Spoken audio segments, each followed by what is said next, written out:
Here we are. Welcome back to another episode of the Everyone's Different podcast. I'm your host, Tristan Jass, with my boy. Young Trench. And we have a super dope guest in the building today. My boy, Kinfolk Jon, the legend, multi-platinum music producer. How you doing, my boy? I'm doing great. How y'all doing, man? We're doing good. We're out in Vegas, so I can't. This is my first time in Vegas. So For real? Yeah.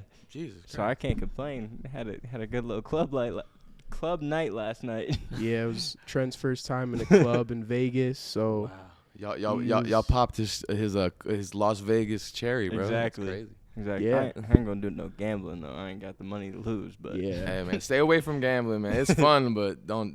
No, I got a gambling problem. Not bad. I was just about to ask you because I know you spent some time out here.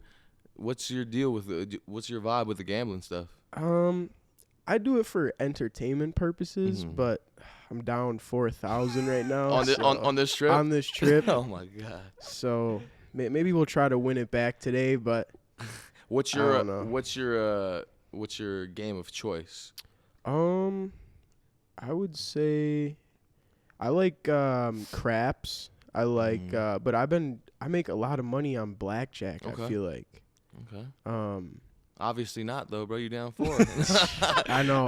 Well, we were just in the Bahamas and I'm up 28 grand at one point. Do you know how to stop? Like, you ever have like a feeling like I should probably stop while I'm up, or do you keep going? I stopped that night and then lost 16,000 the next day.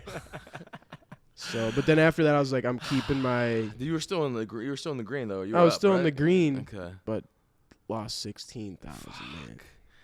I mean, but it's the thrill of it, right? That's like the whole point. Yeah, like you're like, it's- I can make more if I it's- keep going. You type gotta, shit's the issue with you it. gotta know when to stop, bro. That's my issue. It's like, cause you in the back of your mind, you're like, oh, I just won like a couple thousand. I could keep winning.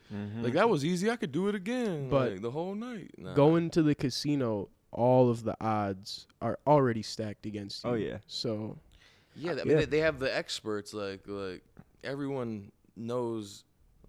Just scientifically, there's like statistically, the odds are against you, like you were saying. Yeah. yeah, I for mean, sure. they ain't bringing in money by having people win. It's No. that simple. That's the whole point. You're right. Yeah. It's that simple. It's a trap. Exactly. And that's funny because I was thinking about it too with like sports betting. I always think about like people who set the line for stuff. Yeah. They're like probably like the best mathematicians like in the world that do this. Like they gather up all the data, Statistics. Well, bro, you know But they- percentages. They do it to the point where it's like you feel sure about the bet you're about to place, Yeah. but they know that it's still likely not to happen, Yeah. and you still run the bet. You Yeah, know, yeah. and it's like I've been really getting into sports betting a Yeah? lot. Yeah, I actually haven't done any sports betting. really. Yeah. That's crazy. I I'm haven't. so fucking surprised because I know you watch sports. Yeah. I mean, I watch sports, but like, I don't even know what app do I download to do it? Like, I don't know any of that shit when it comes Well, to sports betting. And also, sports betting is not a thing in Wisconsin. It's not a thing in most states. Oh, Yeah. it's not in No. Wisconsin? No, it's not legal. There's there's Indian land in Wisconsin, right? Yeah. Yes. So Lots of Indian So land. maybe if you're doing it like at a casino, it's cool. That's But the like only way. I with think with the apps and shit, you're not No. able to use them. Because Yeah. I've tried to do it. Because I'm like, shit, I'll bet LeBron's about to drop 30 tonight. He usually does. Why not? And then I'm like, oh, Yeah. I can't. Especially as of lately. Yeah, he's exactly. He's been on a tear, man. That's what I'm saying. So I'm like, yeah, I'll do it. Yeah. And then I'm like, oh, I guess I can't. Damn. I'm about to place a bet tonight, bro. Yeah. Well, I never even really thought of that because I do DraftKings brand deals. Yeah. That was gonna be my next question to you. Like, I was like, you don't sports bet, but you probably got to deal with one of these sports betting. Yeah. Yeah. No, I do have So that's DraftKings. Okay. Yeah. Okay. I just never really got into it.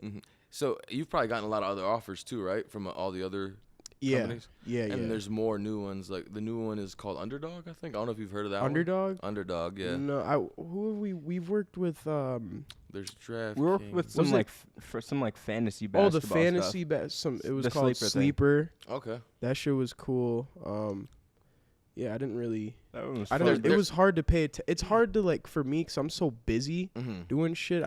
You really do have to like do your research before you place these bets. If you're about to put some bread down, Yeah. like Yeah, and also it's time consuming. I'm not gonna lie to you, it is time consuming. Yeah. It's fucked up because now it's part of my routine. Like Yeah. I'll wake up and I'll make some music and then right before the game start, which in Cali Pacific time, like the first game start at 4:10 p.m. right? Mm-hmm. Yeah. And I'll catch myself at the computer like working on some music, and I'm like, damn, it's 3:55, and there's like 15 minutes before I can place the bets for the I do parlays or whatever when it comes to that. It's like I have 15 minutes to do my research before these games start that I want to place bets on. So, like you said, you got to really, if you're busy, it's not. You're just aimlessly betting. Well, it was more busy for me with the fantasy basketball shit, like changing my lineups and shit. Oh, okay. Like that shit was like. Well, bro, and motherfuckers in our league were cheating too. That shit was ass. I remember Logan and Alex and shit. They were making these trades. They'd be like, Are y'all in one this year? Nah, it was last year. Oh, okay. I remember someone made a trade like Anthony Davis for like Jeremy Grant, and I was like, "What the fuck? That's not fair. It was that's because not fair. it was at all. because They one of were the rigging people, it. It's an inside job. One of the people didn't really care that much about the league, and I think we got $1,000 if we won it. And so he was like, "Fuck it, I'll give you a couple $100 if you give me this." Like, yeah, Oh, and I was no. like, "Oh, this is bullshit." 'Cause Well, can't you veto the trades though? Like it's like a democratic vote. Like is that trade I wasn't fair? really paying attention. Nah, he wasn't paying. Yeah, I I was feel it. grinding that shit. I was in first place. I was mad as fuck. You were trying to get that bag, bro. But then, Especially man. once you're doing so much work for it and you're doing well, you're like, I gotta keep going. Like Hell I need yeah. to win. I've already put too much time into it. It's fun, granted, no matter what, it's fun. But yeah. you're like after a while, like I'm gonna fucking really work hard. I'm big on like the football fantasy. Okay. Yeah. And Everyone is. I was number one the whole year this year. I was like number one up until the playoffs, which is week 15 and 16. I was number one, but this is what fucks you up. We could curse on this shit, right? Is Yeah, that, is that hell cool? yeah. Just making sure. Yeah. I was doing great. I was number one the whole year. I was like on a crazy win streak. I was up by a lot. And then like week 14 hit, and then a bunch of my main players got injured. They got hurt, and then, ACL tear by my main running back. Yeah. Torn meniscus by my secondary bro. Damn. At the worst time, I was definitely for sure like the favorite to win. Right before the playoffs, all my main players got injured and it was over. Kyler Murray, my main quarterback, yeah. gone, over. Damn. Yeah, That's crazy. crazy. So what are you doing out in Vegas right now? What you got cooking up out here? Man, so I'm actually working with one of my buddies who I've been working with for a while, producing some stuff for him. And then it's my older brother's birthday. He lives in New Mexico, and he flew out here to celebrate his birthday. So I was like, like it's an hour-long flight from LA. I'm gonna go come turn up with you one time. Okay. So I'm out here, and then you know how it is. Like you post on your Instagram, like, "Hey, I'm out here, and I'm headed to Vegas. Who's out here?" And then all like buddies from all kinds of different parts of the country, like, "Hey, I'm out here too." And it's almost like that every single time. Yeah. It's For real, bro. Yeah, like, no. for example, this like I saw you post. Literally. bro. I saw you post, and I was like, "Hell nah, we gotta get Kinfolk on this fucking podcast." Yeah, man. It's crazy, man. I haven't seen you in forever, bro. When was the last time we were together? The last time the last time I saw you was probably 4 years ago. It's been Bro. that long. It had could've to. been. It had to have been. I'm pretty Oh sure. my gosh, bro. Because That is It had crazy. to have that been, makes yeah. sense because the 'Cause last you- time 'cause when- I even saw you was beginning of the pandemic. Yeah, you met up with me. Was it at the beginning or right before the pandemic? It was no, I remember this perfectly because I was staying at our boy Jesser's house and Shout out Jesser, man. with my friend Mopey and Mm-hmm. fucking. It was literally at the time where everyone was like, "Holy shit, this is serious. We gotta go grab water bottles at the store. We gotta grab all the toilet paper from this Yeah. shit. Oh, We're gonna be stuck in our house So forever." it must have really been right. It was right- literally so right when it So started. we're talking like mid-March then. Yeah. Like mid-March 2000. What year was 20. that? That's fucked up. That's what I'm man. saying. bro. And that's what's crazy when you're like, damn, it's been that long. I feel like the pandemic fucked up our state of mind as far as like time. Oh no, it did. Like Definitely. I almost feel like those years, didn't happen. it feels like half a year instead of 2 years Yeah, of no, our life. You know, it feels like those years just didn't happen. It's really fucking weird. It's so weird, bro. It's in time's cruising too, though. I was just about to bring that up, man. cruising. Doesn't time feel like it's just passing by faster and faster? Yeah, bro. I'm not. It's I don't- scary, I man. don't like that shit.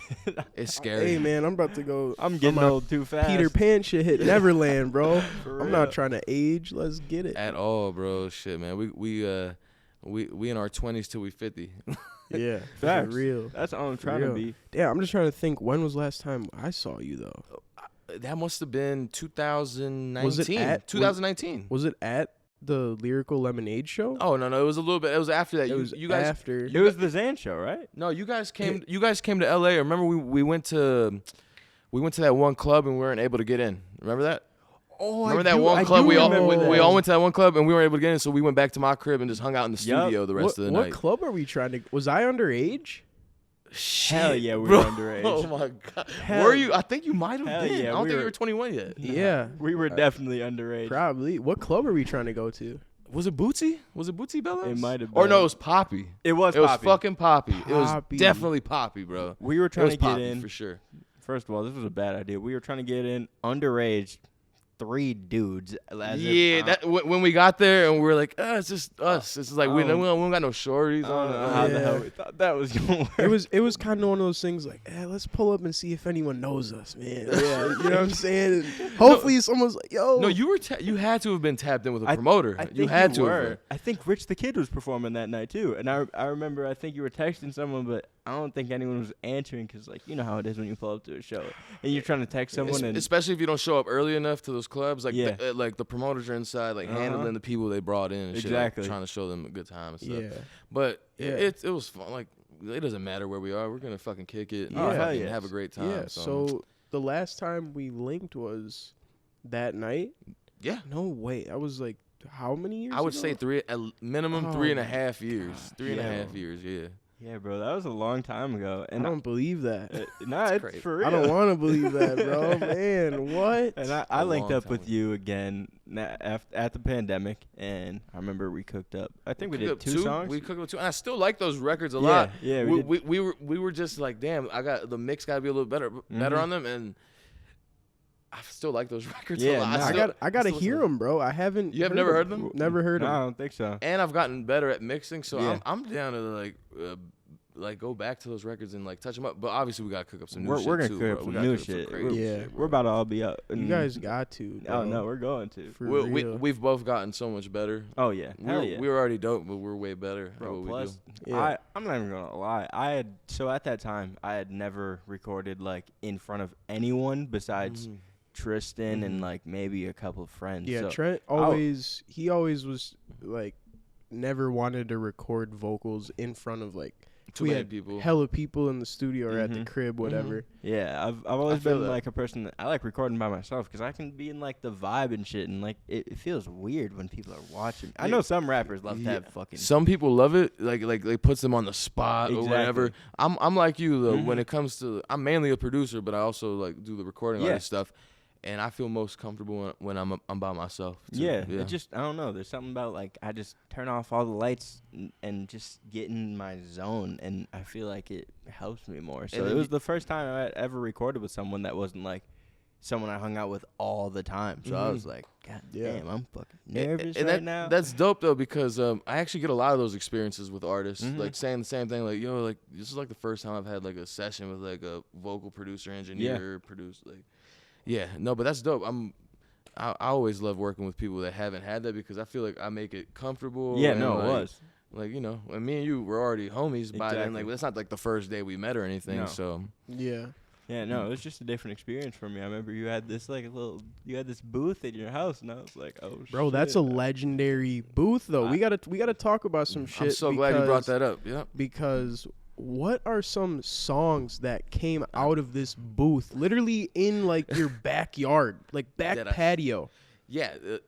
No, I'm so glad you brought that up because I wanted to talk about that once you brought booth. So that booth is about, I would say, that booth is about 14, 15 years old. Damn. I got it when I was like when I first started making music, me and my boy, Gabe Miller, Mhm. who was my production partner, R.I.P. Gabe, he passed like 6 years ago. We bought that shit when we were kids.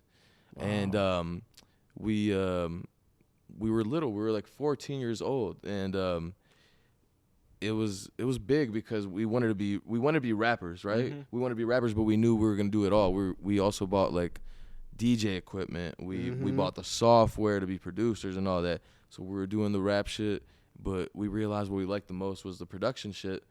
So we moved to LA, and we brought the booth with us because people don't, when they see it, they're like, how the fuck did you put that together? Or how did you get it all the way to LA? I know you had it back home in New Mexico. Yeah. It comes apart. It's like, it's 4 walls, it's a base and a roof. And you just piece it together. You put the base down, you put the walls up, and then the thing that attaches it is the roof. The roof has like this really strong Velcro, and it just kind of like tightens the whole booth, and it like sets it all up. And yeah, so it's been in probably like 5 different houses now at this point. Wow. Damn. Old ass piece. And you're still using it. Still using it, man. And like you said, like the lore of the vocal booth, man. That's where we did Betrayed. Okay. We did Betrayed by Xan, which is it's on its way to being 2 times platinum. Yeah. Over 1 billion streams on that record. Hell wow, bro. Over 1 billion streams on that record. I think that's Xan's and Cole's first platinum record. Yeah. From what I remember, yeah. Wow. So that was crazy because for a long time that was Cole's biggest video. Oh yeah, that was number 1 for a while. That was like up until Juice dropped. Yeah. R.I.P. Juice, man, cuz legend, man. But yeah, no, that was number 1 for a long time. I think it's still like top 10. Oh no, still top 10. It's like top 5. That might have been Cole's like first huge video, right? Yeah, no, that's when I say that was his first platinum, basically, yeah, like his first huge record, like, and it was for all of us, so like that meant a lot to everybody, man. Like, I still have footage of us meeting all at the first time we met Cole. Yeah. It was in our garage, even grungier garage than the one y'all went to. It was a garage at our old crib before that. But I don't know if y'all remember. Y'all know the old No Jumper videos and stuff. Yeah. Do y'all remember Robesman though? Do y'all remember Robesman? Like early. It's like 2000. I don't think so. When no, I don't. So when I first caught on to No Jumper, there was the homie Robesman who was involved with Adam, and they were like literally like partnered up like that. So he was a big part of it. Robesman was huge, and he linked us up. He linked us up with Cole, and he's like, "Yo, like, I want to come over and like vlog this experience. I'm gonna bring Cole Bennett or whatever." Yeah. And he came over to our house, and Lil Aaron was there. It was just a good time, man. It was a dope experience. We just hung out, chopped it up, made some music, played some music. So how does that work though? Do you like when you meet Cole or whatever, and you got this artist Xan? Did Cole already hear Xan's music, or did you guys show him Xan's music at the crib? I'm pretty sure Cole had already heard Xan. Xan was already kind of bubbling like on the underground. Yeah. And he had like he had a push by like Elevator. Y'all remember Elevator? Yeah, because he dropped a Slingshot, right? Exactly. Yeah. Yeah. That was like his first breakthrough record. People don't think of it as his breakthrough because of how big Betrayed was right after. Yeah. But his first like breakthrough was Slingshot. It did millions of views on Elevator when it first came out, and so that was big. And so Xan started to get a little notoriety, and then Adam, shout out Adam22, Adam posted Xan on Twitter, and he's like, look at this kid, like, this kid named Lil Xan, like, I met him at a show, and Xan was just, like, a fan. He was just, like, going there, like, as a fan. Yeah. And it was a viral tweet because he's like, yo, I met this kid, like, half a year ago, and now he's, like, a rapper, and he has all these face tats or whatever. And that shit went crazy, and then No Jumper started supporting him like crazy. And like I said, Rosen came through, and that's when he brought Cole. So, yeah, Cole probably already knew about what we were doing, and then we just all locked in, and then they shot the video at our old studio, Fake Work Studio, and no budget for that video. Really? Wow. Just nothing. No budget. No budget. Run and gun. Cooking like ramen in a microwave was like a scene in that video. Just like, wow. That was the beauty of that time period too, man. It was. You know what I mean? Like the SoundCloud era at that time, like I didn't know that you can just drop music at the blink of an eye and just see what happens with it and go from there. Like, no, Like literally. your life could literally change. I remember I was on the shitter, bro, and I was on the shitter, and Xan like called me, and he's like, "Yo, this shit has like 1 million views in like 9-10 hours." He's like, "What the fuck is going on?" And I'm like, "Oh yeah, it's over. Like it's over. It's on, bro." Well, it's crazy because I remember watching the music video like right when it came out because I think I had already caught wind of Cole because I think he did like some pump videos. He did. I think he did. Fuck. He's doing Famous Dex.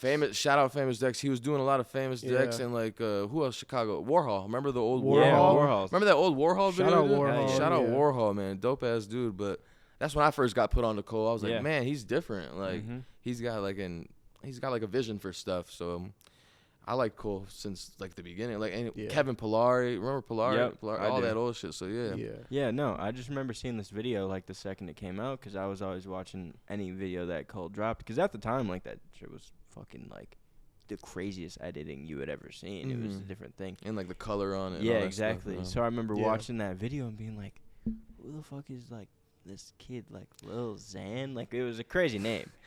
That's honestly a big part of it. Yeah, I feel like a big part of like the clickbait is the name. Yeah, no, for sure. Like if his name was just like a regular name, that wouldn't have had that much of an impact. Yeah. So for you, that song has 1 billion streams. How did that impact you? Like that one song that's impacted your entire career, I assume. No, yeah, absolutely, yeah. No, that record opened up a lot of doors for all of us, man. Me, Xan, Steven, everyone that was part of the team. We started touring like crazy. It got Xan a deal with Columbia. I think it was like $3 million deal with Columbia, and we started touring. And that's when I met y'all. I think we met on tour, right? I met you at not a Xan show. A Stephen Cannon show. Yes. It was on a Stephen Cannon in tour Chicago. Run. I promise you, bro, there might have been 20 people there. No, you were right. But bro, to this day, I fuck with Steve's shit still, bro. Like Shout out Stephen Cannon, man. I can still go listen to his shit and it brings me back to those times. Like what was that? What was that one? Like Insanity? Insanity, bro. Bro, you used to bump that. Cole shot that one too. I still bump that shit, bro. I still bump that shit, but like, damn, where's Steve been at, bro? What's he been up to? Bro, that's my dog, bro. We just dropped the song yesterday. Really? Yeah, we dropped the song with Xan yesterday. Really? Featuring Xan. It's Steve Cannon featuring Lil Xan. Okay. It's called Gorgeous, produced by me and my buddy No Love. He's from Philly. Great record. Yeah, everybody go check that shit out, man. Yeah. Steve's doing his thing, man. He's actually flying to Vancouver right now. He has a show in Vancouver tonight. Really? Yeah. He got a show in good Vancouver. for him, bro. I haven't seen him, but that was a crazy time for me. You weren't at this show, Trent. It was me and my best friend Ronnie, actually right over here, who's producing this whole show right now. Shout out Young Ron. Shout out Ron. We pulled up, and this was like my first show ever, bro. Wow, I didn't know that. That's crazy. First show ever, and I don't know if I was DMing you or Steve you. I think you hit Steve because I remember Steve showing me your shit. I'm like, this fucking kid's crazy, bro. What the fuck?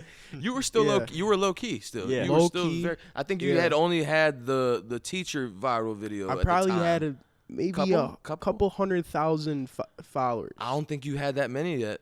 Maybe even I think less. It was less, it was bro. less I think than it was like 20, 30 type shit. Less than 100K, bro. Because if I wasn't there, we probably weren't even filming together yet. No, yeah, because I just hit Steve up like, dude, I fuck you with music. You were doing shit probably still in like your high school, like whatever content. It was still like at the high school gymnasium, I feel like. Yeah, yeah, but it was one of those things like, oh, I'm going to message this rapper and see if he sees my message and maybe try to pull up to the show or whatever.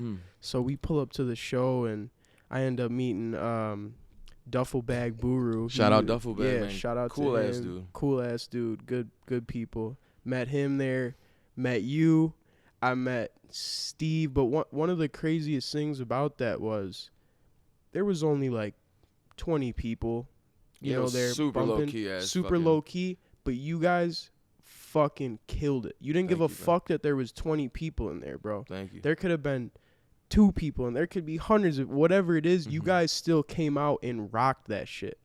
Cause you're on the DJ shit and the hype man kind of. And the shit. hype man, and you had for 20 people in there. It felt like there was more, but you guys killed that shit, man. That means a lot. I treat every show like that. I tell myself this shit, and I tell the artists I work with, like, doesn't matter who's there, the response. You got to treat it like you said, like there was 20 people there. You got to treat it like there's 1 million people there, bro, because you can still make an impact on those 20 people. Yeah. And they come out the show like, yeah, there was only 20 of us, but he put his heart and soul into that shit, you know? Fuck yeah, bro. And that's how I treat the music shit in general, man. Like, any show. We've done shows in front of like 50,000 people. Yeah. And we've done shows in front of, like you said, 20 people. Yeah. And you got to put 100% into it. If not, what the fuck are you doing it for? You know what I Yeah. mean? Like, But that just gave me a whole different type of respect for you guys. Like, even, like, you know, I was obviously a little bit younger than you guys at the time, but, like, I just was like, damn, this is crazy, bro. Like, he really rocked this bitch. Like, it didn't matter how many people were in there. and then it turned up after that. We got bigger after that. Yep. And then and what other shows? Y'all went to the Milwaukee show, right? Remember that Milwaukee one? Yep. We came I to brought Milwaukee. so I brought a few people there. Did I bring you? Yeah, I think Trent was there. Trent was there. I brought Ron, and I might have brought my trainer at the time. I want to say. I think you did. Yeah, I do. I think I do remember you saying you were bringing your trainer. But what's crazy is I just remembered this. I want to go back to the Steve show. Mm-hmm. I hit up Steve, and what I said was, yo, can I bring my boy who's a photographer? And that was Ron's ass. Oh, shit. So Ron actually flicked up some. Ron, you were there? That's lit, It was bro. me and my Ron. God, bro. First Steve show That's with the freaking- 20 people. Ron brought his camera because he was doing photography at the time in high school. And he snapped. You guys some were in high school still? Bro, we were in high school, You dog. guys were seniors in high school? Fuck, he might have been a senior. I might have been a junior What in the high school. fuck, bro? That's crazy. Yeah. Wow. But yeah, fast forward, we go to the rave It was the rave. in Milwaukee. Dope spot. Where, you know, that's where Mac Miller had that shit. And we experienced that Man, together. That meant a lot. That meant a lot to all of us, bro. That was so Crazy, cool. bro. I'll never forget that shit. And then Yeah. we got hella like footage and photos out of that. Remember Yeah. that? Yes. That was one of the coolest things I'd ever experienced, like going down to that To pool. that pool. And Yeah. it's a legendary. Like everyone's got their signatures there. It's so cool. Everybody. And that bro. venue's probably been there since like Long way time. before our Man, time. legendary venue. They got, and you know what's crazy? They got like 4 different stages in there. Mhm. Like 4 different venues inside a huge building. So it's like, depending on how many tickets you sell, You can upgrade. You and can- yeah. yeah. So Yeah, that's cool. But nah, those were good times, man. Good times. And I remember this very clearly, and I actually might have a video actually somewhere, maybe on my Snapchat memories. Bro, that's where I find all my shit now. Is my Snapchat memories, Yep. bro. Yes. It blows my mind because when I was doing that, I didn't know I was gonna be looking back at it through Snapchat. That's Nope. crazy. Yeah. So I gotta find this video. I have like 4 videos of you rocking out, bro. Like screaming in the mic, like, let's turn the fuck up. Like, it was one of the funniest videos. But you brought that energy. You had to hype up the crowd before Xan came out, obviously. And that was lit. There was hundreds of people at that show. Yeah, That was a nah. big show. That was a good one, man. I Bro. remember that one. That was my best experience with like us going onto a stage because I remember someone gave me a fucking water bottle and was like, Throw just it on the fucking- crowd. Yeah, they were like bro. fucking throwing it on the crowd, and I was like, You're like, that okay. that shit Yeah. was crazy. I felt like a fucking rock star. You should have stage dived, Trent. That, bro. that was one of the craziest things. I was just like, oh man. Yeah, Have y'all ever stage dive off the stage before? So I've never done it because I'm afraid of getting dropped. Bro. I did it don't at wanna- I've I did never it at a show I did at a frat. It was my That's it was my first time I like ever kind of like it was like a small thing, but it was my first time I performed, and I was like, man, I gotta jump in this shit. Why not? Yeah, why not? What university was that? It was just Was like it a local thing. It was a Carthage. JUCO. No. Damn, it was probably like where was it? It was at Carthage. Oh, I think. it's a so it's like Near a your guys' area? local. It's a local D3 Mhm. in Kenosha, Wisconsin. Okay. But the facilities there are crazy, bro. Nice. Football field, nutty. Basketball arena, nutty. Looks like Mhm. could be a low D1 That's sick. like basketball Fun, gym. dude, yeah. Oh yeah. Have y'all done a lot of content? Did y'all do content there too? Yes. That's dope. That's Yeah, super dope. hell yeah. Yes. So we used to film a lot of content at Carthage. Actually, we would go upstairs, do a lot of basketball videos there. That Yeah. was a big thing for us at a point in time. Big thing for that. I feel like we were at there's 2 colleges in our hometown Mhm. where we like did the most, bro. Like there was Carthage, which is the one we're talking about, and then there's a Division 2 Mhm. called Parkside University. And what we would do is, at the time, me and Trent were in high school. Trent kind of was already like, fuck it, I'm not going to school. So Mhm. he was already dropped out. Mhm. But I You- was you still, dropped out Yeah. that year. Shout out Trent.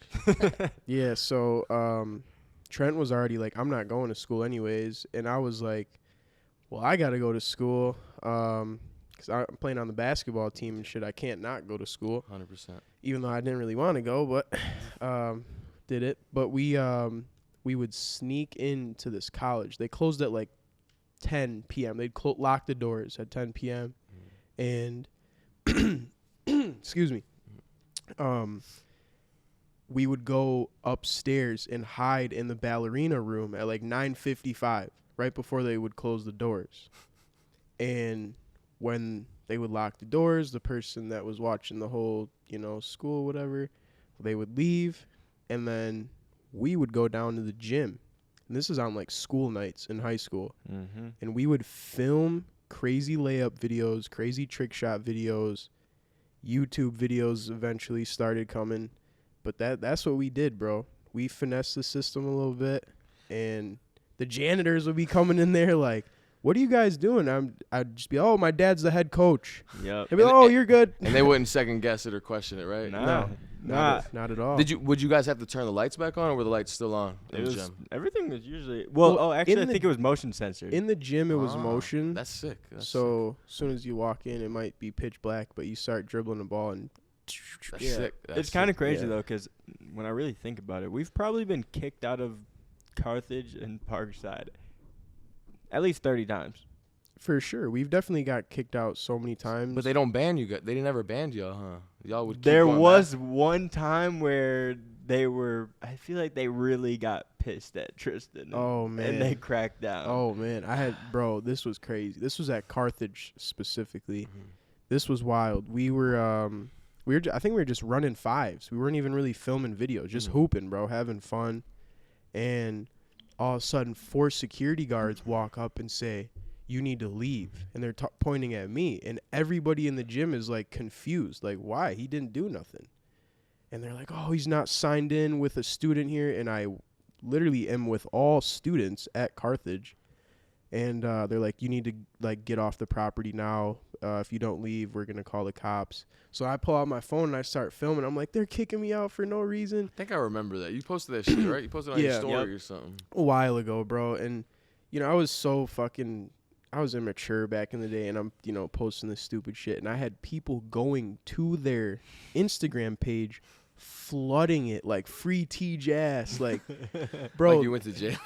Bro, they turned their comment section off on every single post, and like it was crazy. But at the end of the day, bro, like that was a place where we would go and film videos, and like people knew that. Mm-hmm. Like imagine a freshman coming into college that is a fan of our content. They're like, "Holy shit! Like this is where T-Jazz does all his shit." This is where T-Jazz does his shit. And so we never really understood it because, we kind of thought it was good promotion. And it's not like we were doing anything bad. We were just playing basketball. Yeah, so y'all thought everything was smooth because you assumed that everyone already knew what it was. Yeah, right? it wasn't it wasn't a big deal to us. But honestly, even from the first YouTube video we ever posted was like us getting kicked out. Yeah, I don't know, man. It's just... That's funny. I get it, whatever. My next question is, y'all were able to keep going, though, right? After they were giving you a hard time or not? So this is what happened. I eventually had to go back to the school to have a meeting with the president of the school and, like, 5 of his, people that work with him. And we sat down, and I was just like, I'm sorry I posted the video and had people flooding your shit, but, like, I did nothing wrong, and all I do is good publicity and good promotion for you guys. I don't do shit. I've never done shit to people, like why are you guys treating me like this? And they were kind of like, well, just you can come here and film your videos, do what you want, just make sure you have a student with a valid ID, sign you in, and you do that. And I'm like, okay, cool. And everything was smooth after that? Everything was smooth after that. That's super dope. Yeah. It was a crazy situation though, because I just did y'all think it was over though? Like, oh, damn, we got to find another spot now. Well, kind of, because I remember we would go in there, and this was like a big deal. Like everyone knew about it, so we would go in there, and people would like just kind of stare at us, and it felt really weird. Like we just weren't supposed to be there, and we had to have like someone with us at all times, and people were watching us. And I remember there was one specific girl. She was the person that kicked us out for our first video too. Yeah, there was this specific lady, but Shout out to her. But there was she was just doing her job and listening to what her boss was saying at the end of the day. So I just remember though, she definitely had eyes on us for sure. Oh, for sure. But she just wanted to make sure we were getting signed in. Oh yeah, and like there with a student, and she's not just serious about her job and shit. Yeah. Yeah. No. So yeah, that was like, and it kind of went viral in my city, not like worldwide, but like everybody was kind of like talking about it a little bit. And I feel like people saw that video of me, and they're like, "Man, why did Tristan post like he's a dickhead for doing this?" And I'm like, at the end of the day, I'm like, I'm really not. I was just frustrated because I literally got kicked out for doing nothing but playing basketball, like doing nothing. You're basically saying like if they were gonna kick you out, it should have been like a different scenario, right? Like, well, yeah, if we did something wrong, yeah, it would I would understand it. Like it's not like we were doing it. But I had like 4 security guards like grabbing me by my arm and shit, trying in the middle of like some pickup game. Yeah, bro. And everyone there was confused. Like they're like, "What do you guys like?" Even the people there were like, "Free T Jass," like off the spot. You're over here like in an ISO situation, like there's these fucking security guards grabbing you. They're double teaming me. 2 security guards. They're like, "Man, you can't get no more buckets." You fucking broke through and still fucking laid it up on them and shit. For real, they ran a full court press, but you got out of there. All right, I want to talk to you about touring a little bit. Were you on the tour with? Didn't he go on tour with Nicki Minaj or something? So we were actually on a European tour, and we had a stop on Nicki's tour that was also in Europe. So we did a one-off show with Nicki and Juice WRLD in Sweden. Wow, you guys Xan did? Yeah. So it was the most random lineup ever. Nicki Minaj, Juice WRLD, Xan. How many people were at that show? Actually, this is what's crazy. It actually wasn't. It was like it was like an arena. It was like probably like an arena that probably holds like 14,000 people, but it was not packed. Really? I was so surprised, man. That is surprising. Don't kill me, Nicki Minaj, but you didn't bring out a lot of people that night. And I think that's why they put us on to bring out extra demographic of people. Yeah. And it was amazing, man. Like running into Juice, and we didn't talk to Nicki, but like, being on the same lineup as Nicki, and we were actually there with Sean Kingston was in the city too. Okay. So he came and supported us. We hung out with Sean Kingston all night. He was on stage with us, holding us down and shit. Wow. So that was cool. That's legendary. What city was that? Stockholm, Sweden. Sweden. And my boy, randomly, bro. Shout out my boy. I think y'all know him too, Glow Up Jake. Yeah. Yeah, he was there too. Yeah. He was on a tour too. He actually he happened to be in Sweden that night too, so we all hung out. It was like on my birthday, March 5th, 2018 or 19. So okay. Wow. Yeah. I remember seeing you guys post that, and I was like, damn, this is a big deal. But that was pretty big, yeah. You said you've done what's the biggest show you've done? The biggest show I've done is probably we just did EDC this last year, and there was 2 EDCs in Vegas last year because they were making up for the COVID. Yeah. So we performed with Iman back in May, and bro, I don't know how many people. It wasn't at the peak of the showtime, but it was like around 9 p.m. And I would say there was probably like a good 50,000 people out there already, and it was crazy because at the beginning of the night there wasn't that many people. We just see all these people start flooding in by like the thousands. Bro, crazy. That's like a football stadium. Like yeah. Literally. And then another one we did, I forget what city we were in, but it wasn't even our show. It wasn't our set, but Diplo brought us out. Okay. In Europe somewhere. I don't remember what city we were in or what country we were in, but Diplo brought Xan out and Steve out at I would say there was like 75 to 80,000 people out there, bro. It was insane. Bro, shout out to Diplo. Shout out Diplo. He's a cool ass dude. Like for real. Bro, for some shit like that, like are y'all nervous? Yeah, a little bit, but once you're out there, like it's just kind of a blur, Yeah. Like, it just happens so fast. Just do it.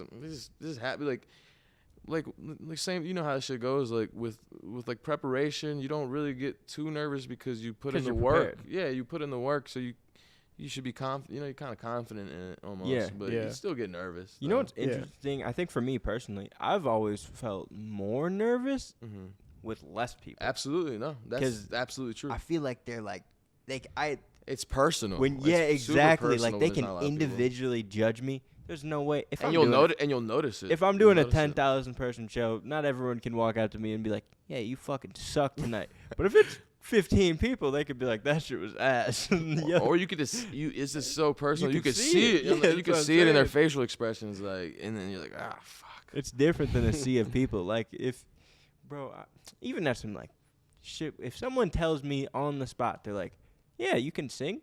I'm like, I can't do that. But you put me in front of a couple hundred people, there's nothing I'd rather do in the world. Like, that's the most exciting shit ever. You've rocked a couple shows, bro. That's what I'm saying. I fucking love doing shit like that. The bigger the show, the better I feel, honestly. Because, like, I don't even see faces. It almost just gives you more motivation and inspiration to go harder. You're like, oh, like, there's already people here to have a good time. Like, I'm here to have a good time, too. Yeah, and everyone's feeding off the energy you guys are bringing. Like, if you want the crowd to be lit, you got to get them lit. And that's exactly why I do what I do. Like you were saying earlier, like, you remember that show that me and Steven did? There was only 20 people there, but like you said, I went crazy because I want those people to go crazy too. You have to. I don't want it to be hella boring for fucking an hour on stage. I want people to have a good time how I'm having a good time. I'm the same way. I'm like, I'm kind of aggressive sometimes. I have this thing where I like Trent's ass. Crazy, like, bro. I have this thing where like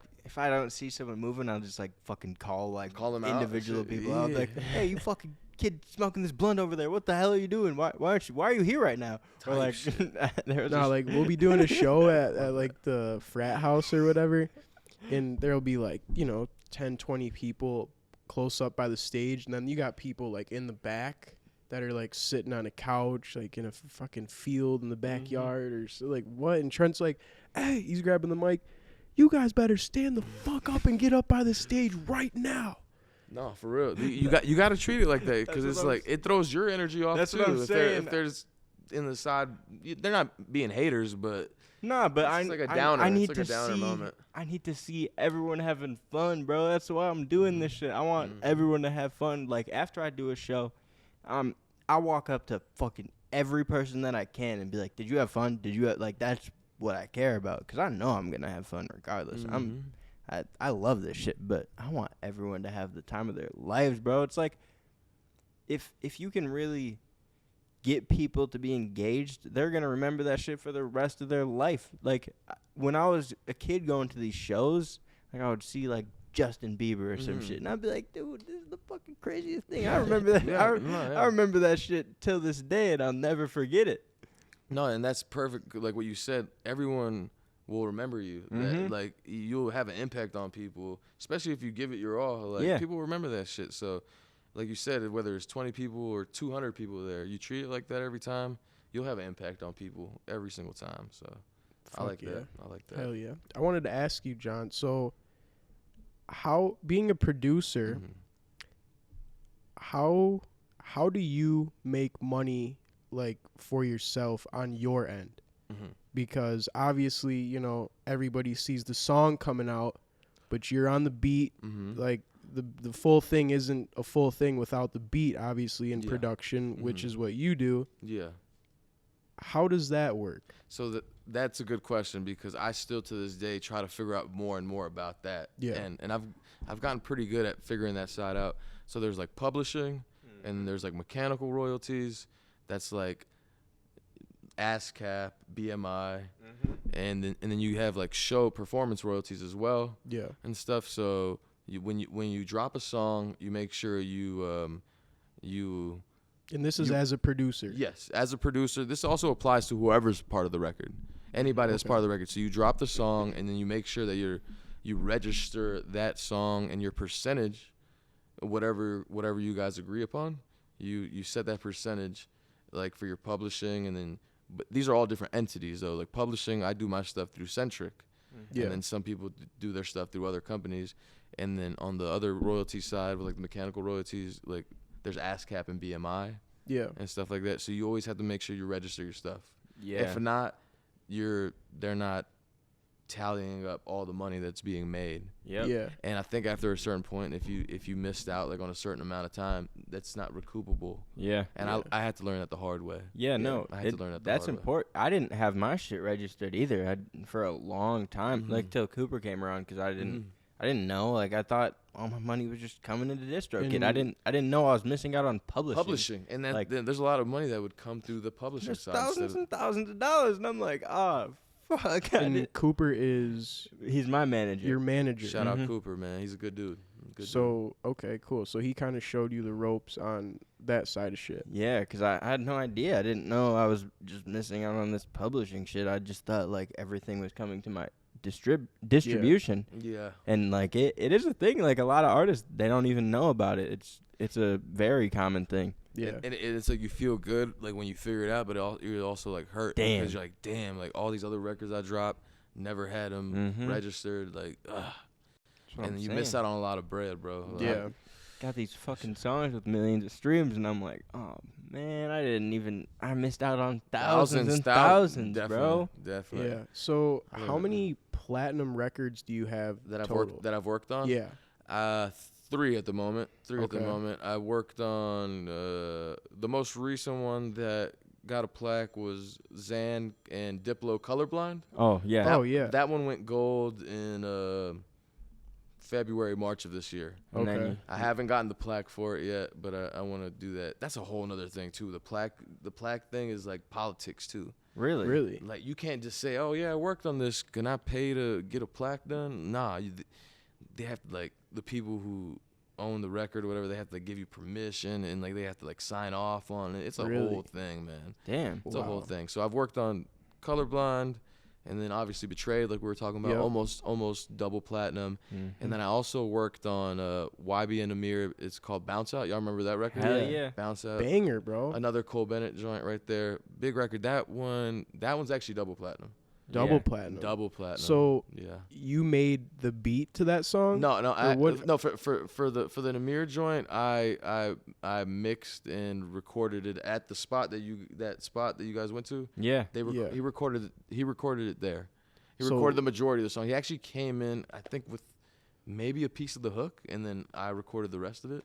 We did all the ad libs throughout the record and stuff like that. So YB and Namir just pulls up to the crib, and you guys record We recorded double platinum in the garage. in the garage. In the garage. He did 2 records that day. We did Bounce Out, and we did this record called Politics that is featuring G Herbo. Okay. Okay. That record didn't come out Damn. until like 3 years later. Damn. Yeah. That Oh, I record- thought you were gonna say it didn't come out at all. I don't think I've heard that. It's dope. It actually came out, like a year ago on whatever album he dropped last year. I think it was like a year ago when he dropped the album. Okay. Dope record. I'm so Wow. glad he dropped it. Because it brings me back to that time To that period when he moment. was like spitting that kind of Yeah. stuff. So Yeah. I'm proud of Namir. Shout out Namir, man. Good dude too. Very Yeah. good dude. So that- when you, I wanted to ask Mhm. this. This is when you make a song like that. Let's say you get done with this shit. Do you have like a feeling or something, or are you just it's random? It's random. It's random. I'm never like, oh yeah, this is gonna go crazy, because there's so many variables involved. You know, Yeah. like there's the marketing aspect. There's how the audience is gonna treat it. There's the timing of it. Is it the right time to drop a record? Like, you know, like you never really know. Mm-hmm. With Betrayed though, when Xan did Betrayed, he recorded like 3 other songs that night, and for some reason that one stuck out because it was a serious song and it had a really serious topic. It was like a anti-Xanax record. Yeah. And like the other stuff we were recording that night was just more like energetic, like not goofy, but like energetic, like turned up shit. You know, the what I mean? ignorant shit. Ig- 2016. Exactly, just that The that vibe, SoundCloud. that vibe. We were on that vibe, but when he did Betrayed, it was just like it was a different tone. It was a different tone, and just it felt good, but. Obviously, at the time we didn't have no platinum records, so Yeah. we would never assume that it would go platinum. Yeah, you know? no. That's crazy, bro. Yeah, I man. know. It's crazy because, like, you really can put out a song and you could be going from, like, let's say you did a couple million on Slingshot or whatever. Mm-hmm. You just put out this one song. You have no idea, even though you're doing it with Cole Bennett, because at the time he's not what he is now. So you have no idea that this is going to be, like, a life-changing thing, and it just Yeah. immediately is. Like, that song took off right away. Like I was saying, I was on the shitter, and like that was like maybe hours into it, and it Yeah. was like already million plus. Like, That's what I'm saying. Like that stuff can change your life in an instant. Yeah. What part did you take place with that? Did you make the beat? With Betrayed? Yeah. I mixed and recorded the record, and I helped on the writing side of that one. Okay. Oh, yeah. So I didn't produce that one. Shout out Bobby Johnson. Bobby Johnson. Shout out Bobby Johnson. He's on the tag and stuff. He produced that record. Yeah. Okay. He's from overseas. I think he's from the UK. Okay. And he did a record with random, but his other big placement is Beyonce. Really? So his biggest placements are Beyonce and Xan. Wow. Damn. See, Wow. I remember when I was at your house and we were recording. You were writing a lot more. Mm-hmm.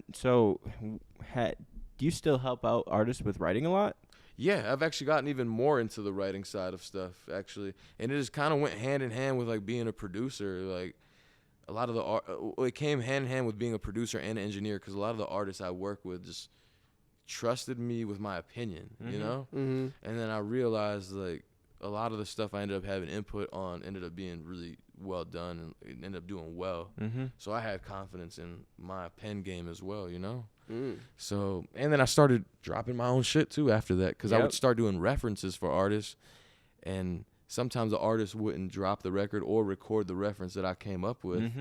Because when it comes to being a music producer, it goes hand in hand to write stuff on your record or have someone write a reference to the record, because it's the artist you're trying to pitch that beat to is more enticed to make the record if there's already an idea on it. Yeah. And that doesn't mean they have to, like, verbatim go lyric by lyric, bar for bar, what you wrote or referenced, but they like that more than just a beat. People always want to, not everybody, but a lot of artists are like, oh yeah, I see the vision because there's some vocals on it and stuff like that. Yeah. I've had references. It's kind of nice sometimes. I was just about to ask you if you ever had some it's references. kind of nice sometimes. Explain what a reference is. So a reference track would be someone recording a vocal over the beat, and it being a reference literally just means like you just refer to it. You don't have to do it verbatim, but you refer to that, and then the artist tracks the reference.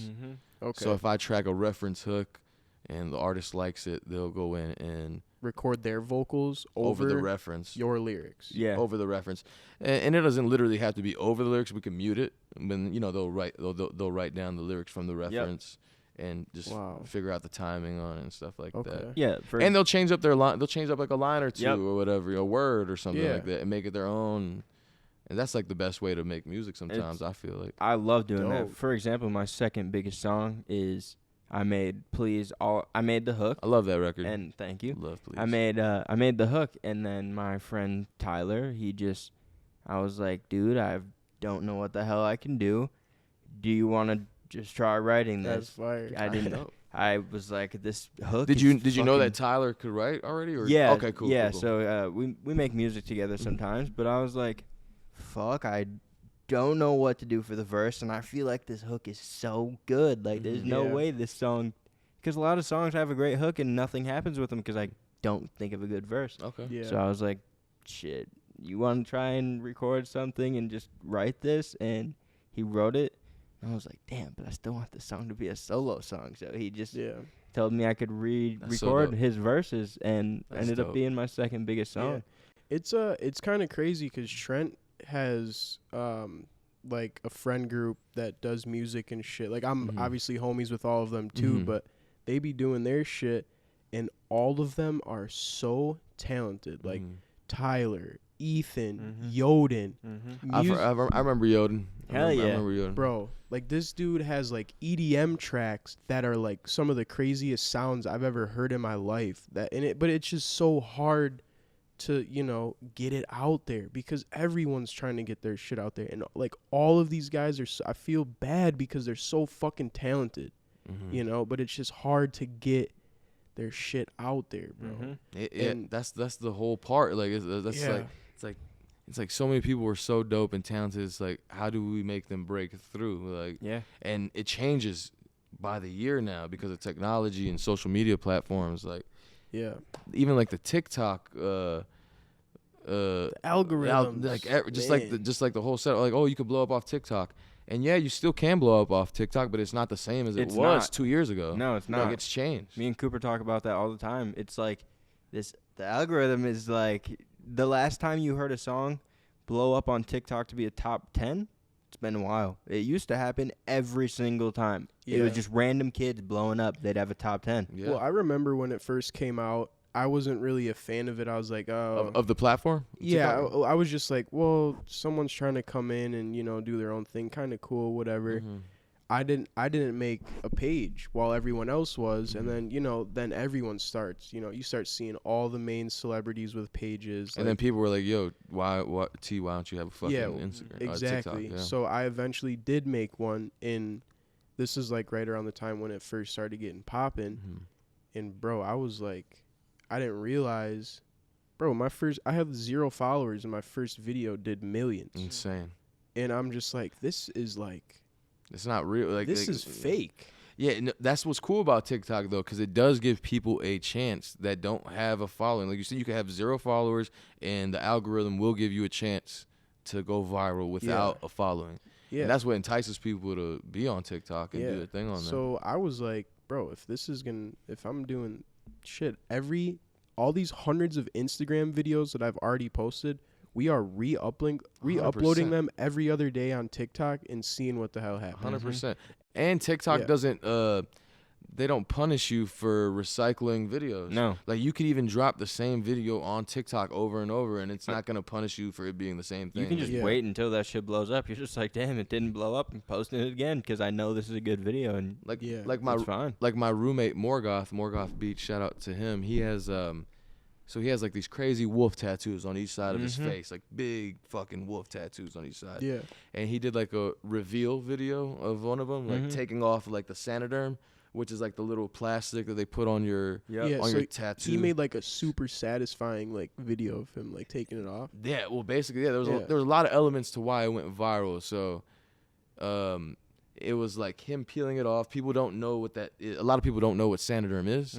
So they're like, oh, he's like peeling off like the skin. And it looks weird. It looks like it might hurt or whatever. Yeah. So they think that's cool. But as he's doing it, and obviously the tattoo is very striking, but as he's doing it, he's talking about the backlash of the tattoo, and he was just being very open about, he was being very transparent about why he did it. He's like, as he's peeling it off, he's like, yeah, so people think I'm stupid for like getting the tattoo. He said something like, yeah, maybe I am a little insecure and it helps me out a little bit. He's all, so what? Like he's all, it makes me feel better. It makes me feel better about myself, he said. And that struck a chord with people. Like, damn, like he's being real transparent about it. He's being honest about it. And a lot of the comments were that. And it just went 16 mil. It was a reel actually that blew it up. It was an Instagram reel, which is following the same formula as TikTok. Yep. 16 million on that reel. And really? At the time, he only had like 6,000 followers. That's actually fucking. But the reason I bring that up is because he started recycling that video. Yeah. And it's still to this day like does millions. And other Instagrams will pick it up. Yeah. And do numbers too. That's crazy. So how did you even become a DJ in the first place? That's a good one because I've never really talked about that. It was at the time I was strictly just focused on producing and engineering, and stuff started to take off, and I didn't know it was gonna happen. But actually, the first thing that gave me the confidence to be like a not full-time DJ, but a DJ that can like do these tours and stuff. Yeah. My buddy Tayyib Ali, shout out to my dog Tayyib Ali. He kind of like. He gave me the confidence, and he gave me my first opportunity as a DJ. I'd produce for him and engineer for him. He was he's from Philly. Okay. Dope, notable artist. He was signed to the same label as Logic, Visionary. Y'all remember Visionary Music Group? Yep. He was actually like the first artist signed to Visionary before Logic, and he moved to LA way back in the day. I'm talking like 9 years ago. We started working. And he's actually the reason I ended up working with Uzi because he's from Philly and Uzi's from Philly. They're from like the same neighborhood. Okay. And at the time, Uzi was working with ASAP Ant. Y'all remember ASAP Ant? Yeah. From ASAP Mob. They were doing like a collab project, and me and Tayyib did a record, and Ant wanted to jump on it, and then Uzi was around, and Uzi's like, I want to jump on it too. And at the time, I didn't know who Uzi was. This is 2015. What? This is before he even dropped anything that broke through. Yeah. And I was like, damn, I don't even know if I want him on it. I was like, you already have Ant on it. Like, let's get somebody even bigger. And he's like, no, trust me. He's all, this kid, Lil Uzi Vert's about to be huge. He's all, let's put him on there. And to this day, that's like one of my biggest credits. What song is that? It's called Drop Remix by Tayyib Ali featuring Lil Uzi and ASAP Ant. Okay. So Tayyib gave me an opportunity to DJ for him at a college show. It's called the University of Southern. It's in Tennessee, Sewanee, Tennessee. And I DJ'd for him. For some reason, I just had a knack for it. Like, people just, like T was saying earlier, I just went crazy on stage, and I had a good time. Yeah. And I just enjoyed interacting with people, and it was a vibe. And so that's like my first taste at it. And then when Xans started blowing up, he had his first show at the Roxy, his first ever show. The Roxy. As an artist. Sold at the Roxy within like minutes or whatever. And I wasn't his DJ actually for that first show. The only show I was never his DJ for was that first one. It was this kid named Arnold. I don't remember what his stage name is. Yeah. It's this kid named Arnold who came around, and we didn't really know him very well. But he came around, I guess, just like at the right time and kind of just start vibing with Xan and some of the homies. And he became Xan's DJ for that show, and he did terrible, unfortunately. Like, he did terrible. He just wasn't prepared, didn't have, like, the music. Just didn't really know what he was doing. Didn't know the songs, didn't know anything. And luckily, I was there with my shit because I actually opened up for them.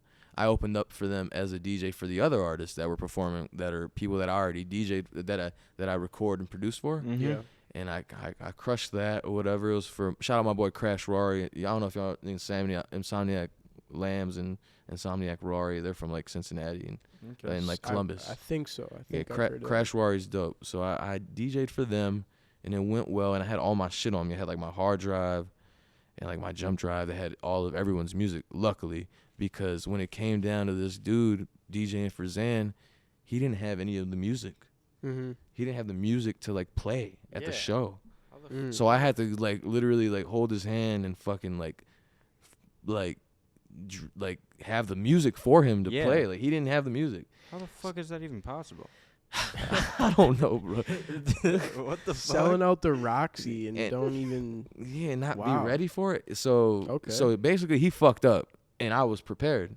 So the preparation just led me to be the full-time DJ. You were just in that perfect moment at the right time, bro. And I just knew all the lyrics to every song me and Xan had made because I'd fucking record it and I'd have to listen to it over and over as I'm mixing it. So I knew the lyrics just as good, if not more than Xan knew, you know what I mean? Yeah. So as I'm also being the DJ, I'm also the hype man as well. So why do you think they didn't have you DJ off rip then? That's a good question. It kind of rubbed me the wrong way too, because at the time though I wasn't like pushing trying to be a DJ. Yeah. So it wasn't too personal, but like I was saying, that dude just came around at the right time. Had like a cool image. He had like a face tattoo, like a gigantic Anne Frank tattoo. That might ring a bell now. Does that ring a bell? Yeah, it does. Dude with the Anne Frank tattoo. It does. And no shade towards Buddy. Shout out to him, but it was just like a cool aesthetic. I don't know why they chose him, but SoundCloud 2017. And that was the cool look. And like another thing when it comes to like when people are blowing up, they try to like bring in these new aspects and folks that weren't around, and try to do that. And a lot of times that don't work, you know. Yeah.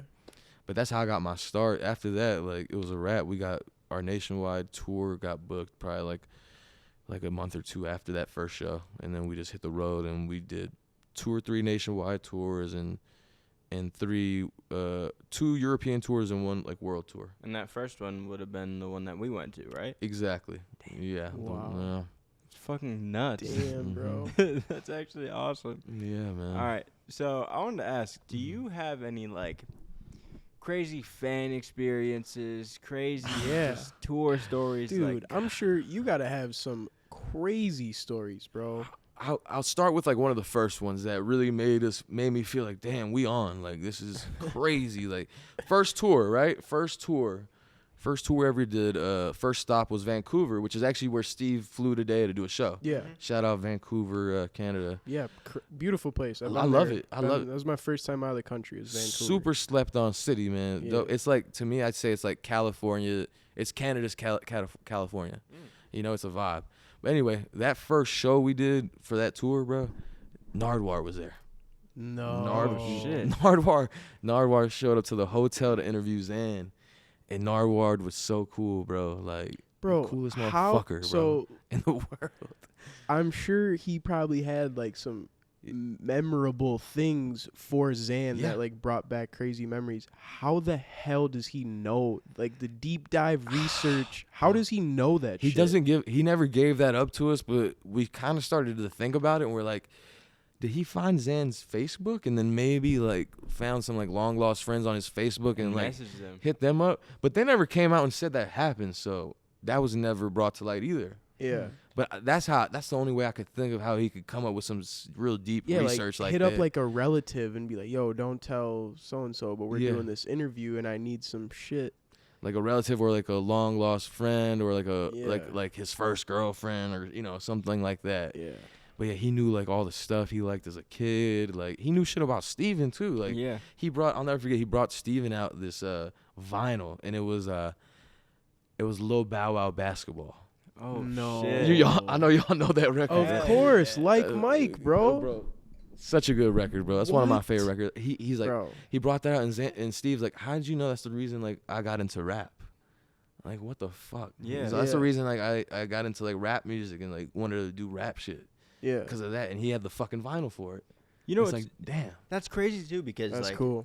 at the time, if you guys were just kind of blowing up, it's not even like he could have looked back at interviews and found that. There wasn't like, anything to look back on. That's what I'm saying. Like, that's crazy. All right, so you know how he does that thing where he like after the interview he stays there after the doot deludu or whatever. How fucking long was he sitting there? He did it. I think he did it until everyone was fucking done and over it, bro. I think he does it until they cut the cameras, bro. He literally just waits there till you leave. And another crazy thing about Nardwuar is like people wonder, like, is he like that off camera, right? Yeah. And I think I had left my backwoods downstairs where we did the interview. Someone had gifted us like some cool like exotic backwoods. I didn't want to leave them there. I went back downstairs, and Nardwuar was still there, bro. And he like chopped it up with me. And he was still in character, same energy, same shit. It's as if the cameras were still on. Damn. Like, what the hell? Like, what if the cameras were rolling and you didn't know? I mean, I wouldn't. I'll never know. Maybe That's he's just cool. rolling like your entire life, and that's just how he knows everything. Maybe he's just really like that. Maybe like, he's just God, man. Yo, we gotta. Maybe he's Santa Claus, bro. Yo, protect Nardwuar at all costs, bro. We need to keep him around as long as possible. But there's no one like that guy. Yeah, that guy's cool. One of a kind. He could be Santa Claus. Yeah, so what about any? Damn, Nardwuar. I fucking love that. What about anything with a fan? Have you ever had any like experiences where you'd be like with Xan or some shit, and there was like a crazy ass fan or something? Oh yeah, yes, bro. Too many, dog. Like way too many. I think we were in Germany. Okay. I think we were in Germany or Finland or some shit like that. Very different countries. We were like in a country in Europe. I think it was Germany, and it was a girl, like a fan that we had met, a supporter. We had met her before, and like we hung out with her, and she was super cool, chill girl, cool girl. And then the next time we ended up in that city, I think we were already there at the hotel for like a night, and then I guess she spent the night outside waiting for us to get our attention. Like slept outside? Yeah. Or just waited outside? Or, I mean, I don't know if she fell asleep, but she was outside during the night until the next day. Whoa. Until we actually came out and found out that she was out there. And we felt so bad because like we didn't do it on purpose. We weren't like just no one was looking at the requested DMs and seeing that she was like out there. So we brought her in. We're like, oh my God, we feel bad. Like we brought her into the hotel and like, treated her and stuff. But that's a diehard fan right there, man. Yeah, it is. Damn. And then like I don't know if y'all know, but there's a lot of those kids who have Xan's exact face tattoos, which is a lot of dedication as well, like to the T, like every single one. That's it's crazy. It's not just one. I would say minimum that I know off the top of my head, eight motherfuckers got all his face tats on them too. That bro. is crazy. Yeah, bro, that shit's nuts. So I would say that's some diehard fan stuff, and then I don't know, man. We've had some crazy ones. Damn. Some other shit. Some other shit that can't be said, probably. Yeah. Shout out New Zealand, man. I want to go back to New Zealand. Yeah? Yeah, I love New Zealand. I gotta get out there, man.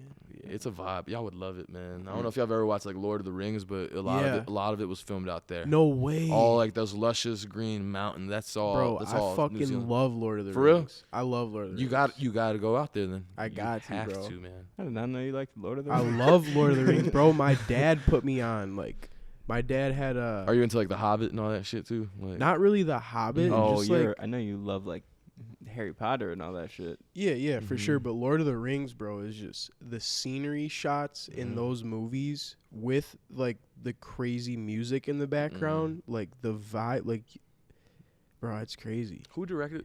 Is that Jackson? What's his name? Jackson. I don't know. He's great. He's great. I don't know. Whoever but, directed that shit is crazy. Yeah, my dad growing up had the thing with like you could buy like a pack, Like a bundle. like a bundle with Mhm. movie 1 through whatever. Oh yeah, Mhm. yeah, the So- series bundles. The series bundles. So we had that, and I'm like looking in this drawer underneath the TV stand, and I'm asking my pops like, "Yo, what are these videos?" And obviously, as like a young kid, You were dad- young at the time because that Young. shit came out kind of what was that like 2005 type shit, like So, way before that. I was born in 1999, Mhm. and I probably didn't watch it when it first came out, but being young, seeing that shit, I'm like, Dad, can I watch this shit? He's like, maybe in a couple years. Mhm. So that always kept my mind like, damn, why can't I watch this now? In a couple years, I go, because there's obviously a lot of like Mhm. killing in there and all that type of shit. So And you could grow to Um, appreciate it more when you're older. You can really understand that kind of stuff more. yeah, so. bro, and it's those. I just think that those were put together beautifully. Like, but I didn't know it was shot in New Zealand. That's my favorite. Like you were saying, my So- favorite part is like the landscape of that shit. So Yeah. when I realized it was in New Zealand, I was so hyped to go to New Zealand, man. Like one of my favorite places probably my favorite place I've ever been to, and I've almost been everywhere I've ever wanted to go to. Yeah. See, I haven't left the country before. Oh, bro, we gotta get you out this damn country, man. No. Yeah. Facts. Well, you were just in Paris, right? I was just in Paris. I really haven't been out of the country like to crazy places until the last probably 6 months. Okay. Huge shout out to the NBA, bro. Shout out to NBA. They've been taking care of me like for real. We went out to Tokyo, Japan for the Warriors Wizards game. Was that a regular season game or is that an Might have been a preseason. That's dope. Yeah, I want to say a one preseason was game. preseason. Yeah. That's fucking So- dope. What city were y'all in? Bro, couldn't even tell. It wasn't you, Tokyo? bro. It was. I don't know. Osaka? Yeah. Okay. Yeah. You been there? I've never been to Japan. It's one of the places that I've never been to that I really want to go to, but I've had a lot of ex-Japanese girlfriends. Okay. Yeah, okay. so I just know a lot of stuff through that. I don't know, because I'm looking at the map and I can't read shit, bro. Like, I don't know what these cities are called. We're staying at a hotel, which is an hour away from the arena. Mhm. I didn't know where the hell I was at, but I knew I was in Japan, and it was crazy. Good experience? Great experience, That's bro. The fine. people over there are so nice. I've never seen The hospitality's insane, probably. insane, but I'm at an NBA game, and we're at an arena that is like a football dome, bro. Like, you could play a football game in here, like NFL. What do you think? sold What do you think out. the capacity was there? Oh man, lots. Bigger than a normal like NBA arena, for right? sure. way bigger. For sure. It It was was more like a NFL stadium an kind NFL of vibe, right? stadium vibe. It's insane, bro. But the thing that really shocked me is I'm watching the game from the stands, and every time they shot a free throw, they go to the free throw line, the gym is silent, bro. Like, if someone like farted, you would fucking hear it, bro. Like, the whole arena would hear it. And That's funny as hell. and I was like, why? Like, I'm questioning, like, why are they so quiet? And they're just quiet because, like, The respect? respect. That's bro. insane. That's fucking. They don't want to. Damn. They don't want to mess someone up shooting a free throw They by wanna be the being reason. loud. That's actually like That Damn, that that says a is- lot about them. That Yeah, says a lot Bro, about how much. I mean, love that's what- Japan, bro. I was looking for cribs out there after I was. Oh, you out fell in there, love with bro. that shit, It was huh? so beautiful. Everyone's so nice out there. It's a beautiful place. But then we go to Abu Dhabi from Japan. Whoa. Yeah, to go like straight. It was like a run. You went from. We did a run, bro. We went. I got used to the Japan time zone. Now I'm flying to Abu Dhabi, which is an hour from Dubai, and I'm flipping my time zone again. But Abu Dhabi, crazy, bro. For real? Crazy. You ever been out like Dubai, Abu Dhabi? I've had some opportunities. I haven't taken any yet, but I've heard good things. Shout out my boy Pre Cairo. He lives in Dubai. Okay. So I've heard good things about that area, but I've never been. Yeah, man. it was. We were staying at some crazy resort. I don't know what it was called in Abu Dhabi, but it is a beautiful place out there, bro. You enjoyed that area too? I enjoyed that area too, bro. I really did. There's a lot of money out there. Lots of money. Yeah. The architecture out there is insane, right? Like, insane. And I want to say somebody said that they could have $1 billion days just by doing the oil shit out there. Oh, I can imagine. Like making $1 billion in one day. Type shit. That's different bread right there. Different kind of money. Fucking head. Yeah. We don't even understand it. Well, yeah, and then we just did Paris with the NBA. How was that? Crazy, bro. Another crazy experience. First time in Paris, right? First time in Paris, and it just so happened to be Fashion Week, the same time. So everybody's out there. It was amazing. I got to go back. How many days were you there? I was there 5 days. Sick. Oh, so you actually got to experience it. Yeah, you weren't just there to do the work. You were there. Yeah, it was cool, bro. Like that's dope. Seeing the Eiffel Tower. A game changer, man. That shit is insane, man. I remember doing a show in Paris. I think it was 2019, and it was kind of crazy. I loved it, but it was. I don't know if y'all remember. I don't know if y'all were up to date, like on what was going on at the time. It was like the yellow jacket protest. Okay. So like every Wednesday in Paris or maybe in France, they would do these protests outside, and it's called the Yellow Jacket protest. And our tour bus was parked right outside the venue. It's called the Bataclan, and it was like a notorious venue, dope venue, amazing venue, and it had gotten shot up years ago though. It was like a terrorist attack kind of thing, like shot up. Yeah. So we hear about that when we're going in. We're like, oh, that's kind of crazy. But you go there and you see like the bullet holes in the grain room. Like they're not even like plastered and shit. Like you could still see them. So that throws you off. In the green room? Yeah, yeah. How does that even happen? There must have been that many shots being fired. Holy shit. Like, from the outside? I don't know. Inside? I don't know how that it was like a mass shooting that happened there at that venue. Wow. So when we go there, we know that, and then we look and we're like, damn, like there's bullet holes still. Yeah. And like, yeah, those are bullet holes. They weren't patched up or plastered or whatever. Damn. But long story short, man, during that Yellow Jacket protest, at some point, Xan was getting on the tour bus, right? Mm-hmm. And there's hella people outside. It's it's a busy ass area. Someone drives by. There's like people that drive by on these mopeds, and they throw a flash bomb underneath the bus. Oh. So you just hear this gigantic explosion. You go, poof, and you're like, what the fuck? It's happening again. Like we're in the middle of some crazy shit. We hear about the shooting that happened at the same place. Holy shit. And there's a lot of turmoil and like tension in that area. So I'm like, damn, we might be in the middle of like a fucking terrorist We attack. gotta get the fuck out of here. Bro, I kid you not, bro. I was like, damn, they might have gotten the bus. And we just run inside, and like there's like another thing that made us really sketched out is there was more security at this show that I've ever seen. There's never this much security at a venue. Yeah. They had an insane amount of security, so that threw me off too. Yeah. And I remember them running inside too. I was like, what the fuck is going on, bro? Yeah, when the security's running, that's us. I was like, bro, what's gonna happen? Like, is like the bus okay? Is everyone inside the bus okay? And it was just a flash bomb, so it's not a real bomb. Yeah. But that shit was scary. It was scary. Flashbang, bro. I use that in Call of Duty, bro. Bruh, thank God nothing happened though, but that scared the shit out of me. Man. Damn. Yeah, man. That's I would crazy. I'd be scared. I'm not gonna lie, that's a crazy story to end it on if we want to do it right there. Yeah. I wanted to ask you before we end it though, what y'all got going on? I know Trench just dropped the record. Come on, man. Just dropped a new song. We are going bro. We're gonna keep trying to film as many podcasts as we possibly can. We love doing this shit.